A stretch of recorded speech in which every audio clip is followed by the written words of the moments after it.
Okay, Year 12 Global Politics. Today we're going to be looking at the ethical debates for human rights. And in these ethical debates, we will be looking at the economic challenges to the universality of human rights, cultural challenges to the universality of human rights, and state sovereignty versus responsibility to protect.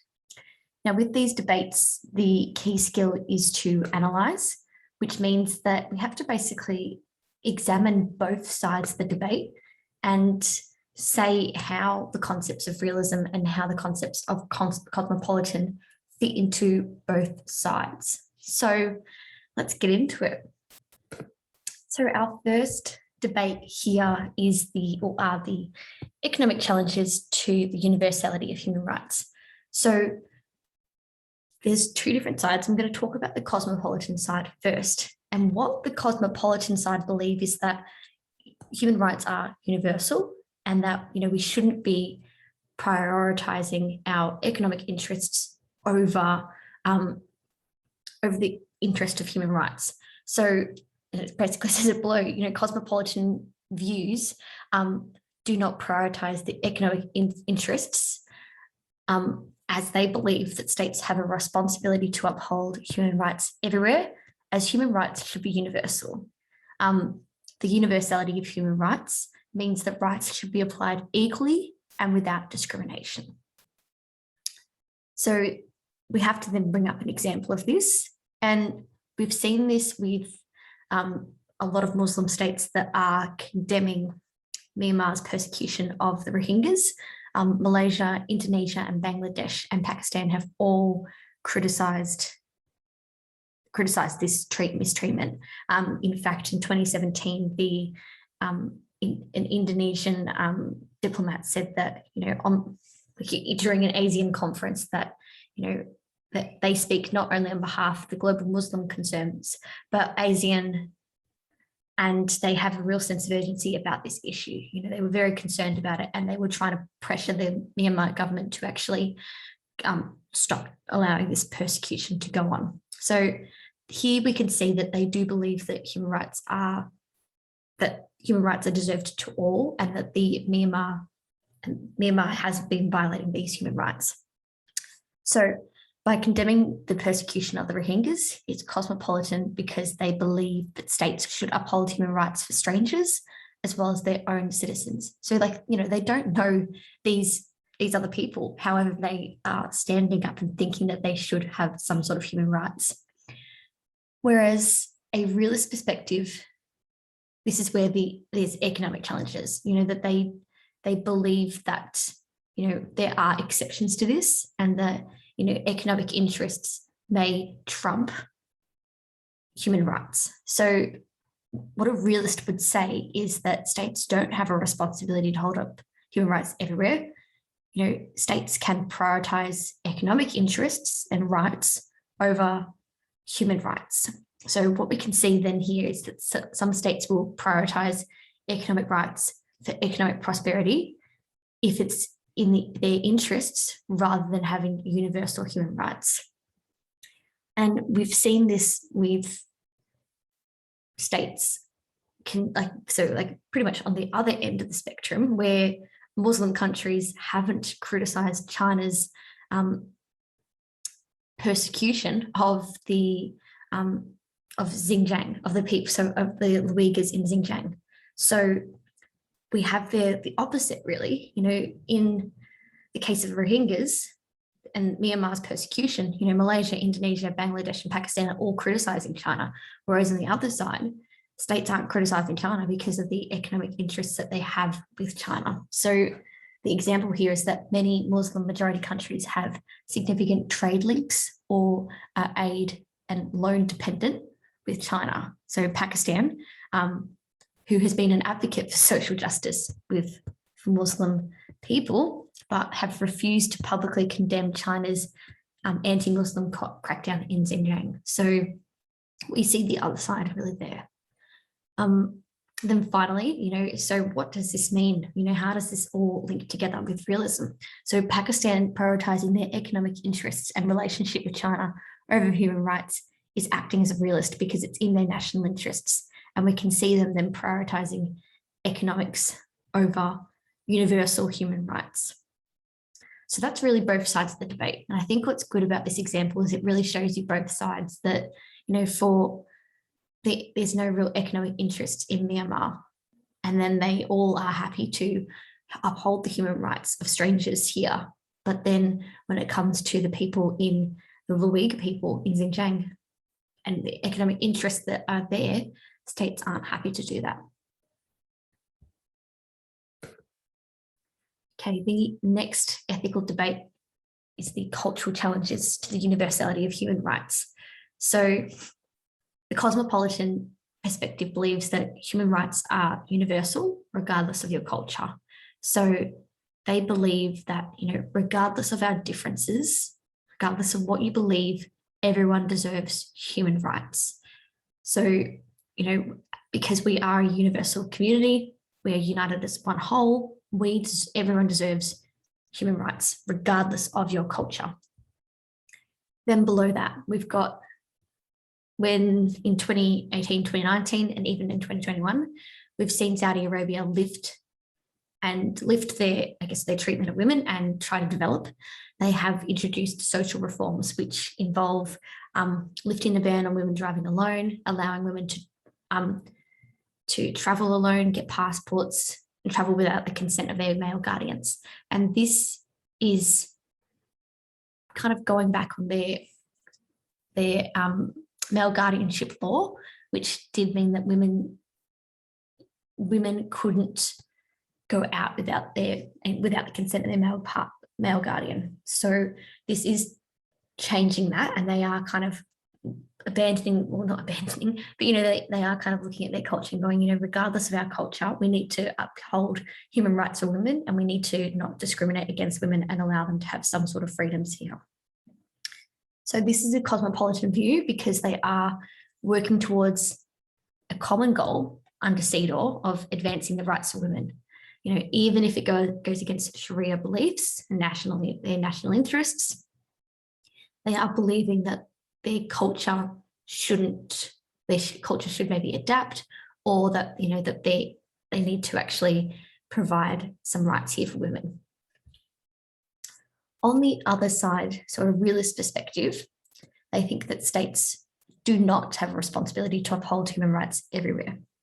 So it's this side that believes that a state has no obligations to outside parties, only to their own citizens.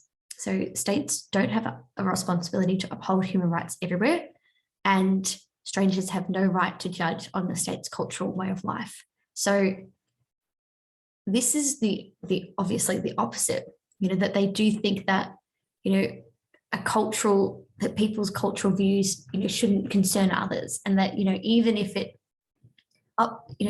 doesn't uphold human rights, that it doesn't really matter. This is our way of life, and this is how we're going to do it.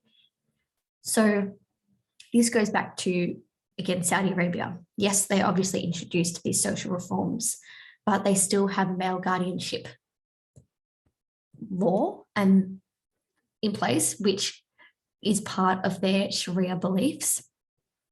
And as part of the CEDAW treaty or international law, they have got a general reservation, which means that in the case of a contradiction between the convention and Islamic law, the kingdom is under no obligation to the convention. So here, what we can see is that they are saying, we don't have any obligations to this convention. We've got no outstanding obligations to human rights if it's not in our cultural interests. And our cultural interests are Islamic law. And so therefore, we are going to have a male guardianship system, and we are going to, and this may discriminate against women, but we don't have an obligation to you. So in terms of linking that back to realism with this example, despite being a signatory to CEDAW, Saudi Arabia has prioritized its ability to create its own laws above the international obligations by continuing to have a male guardianship law and a reservation to CEDAW. This is them acting in a realist manner, as they are prioritizing their national interests. So that's both sides. Obviously, with this example, you can you can use Saudi Arabia in both ways, that they have acted in a cosmopolitan way by advancing women's rights, by introducing social reforms, therefore, taking a step back on their culture. But because of their culture, they are still allowing this, because of their Islamic beliefs, they are still allowing a male guardianship law to exist. Okay, finally, we have state sovereignty versus responsibility to protect. So state sovereignty essentially means that a state has the ability to manage their borders and decide what goes on within their borders without other states stepping in. Whereas responsibility to protect was something that came up, the international community came up with in 2005, and it means that we should prevent crimes such as war crimes, crimes against humanity, and genocide, ethnic cleansing, and that if we see states that are doing that, it is the responsibility of the international community to use diplomacy, humanitarian, or peaceful means to try and stop this from happening. So in terms of how we've seen this happen, the cosmopolitan obviously believe in a responsibility to protect. They believe that the international community should cooperate towards common goals, regardless of the challenges that we face with human rights.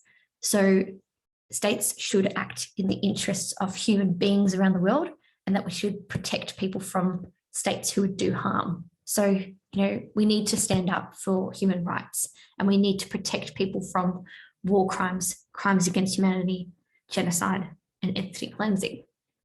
And we saw this in 2011 when the United Nations Security Council voted in favour of Resolution 1970/3, which legally sanctioned an allied invasion of Libya. So during that time, Gaddafi had been in power for over 40 years, and he called protesters cockroaches and vowed to cleanse Libya inch by inch, house by house, home by home, alleyway by alleyway. And during that week, he killed at least 233 people, and the international community felt the need to intervene. The cockroaches kind of resonated with the international community because in Rwanda, that was the same thing that had happened. So they decided to that's when the no-fly zone was implemented, and there was an allied invasion with NATO. So this is a cosmopolitan view because they think that protecting human rights is above the sovereignty of Libya, that, Libya haven't been able to protect human rights, and that the human rights of the people of Libya are being violated, so we must intervene. So, and they have lost the right to non-intervention. And so that means then that, the UN have responsibility to protect these people. So that's this side. Sovereignty isn't important. We need to protect human rights at all costs. Whereas the other side, realism, is about that states have no responsibility to each other, and that, we shouldn't get involved in other states. This goes back to sovereignty and the idea that, we shouldn't actually be intervening in other people's human rights. It's none of our concerns. And, we shouldn't if we do get involved in other people's internal affairs, we are violating their right to sovereignty. And we saw this with China in 2017. There was a UN resolution on Syria to implement sanctions on officials because of their chemical weapon strikes against citizens. When the UN voted in February and April, China took a realist approach and vetoed these resolutions, claiming that for the purpose, they claimed that state sovereignty was their reason as to why they were vetoing. So China here is taking a realist approach because they are valuing sovereignty and the right to non-intervention above the human rights of the people in Syria. They are more concerned here with protecting that right to not be involved in other people's business than the right of for people to have universal human rights. So we have now gone through these debates. We've looked at examples to them, and we have also looked at how they link to realism and cosmopolitanism. I hope that made sense. And if you have any questions, please let me know. And thanks for listening, guys.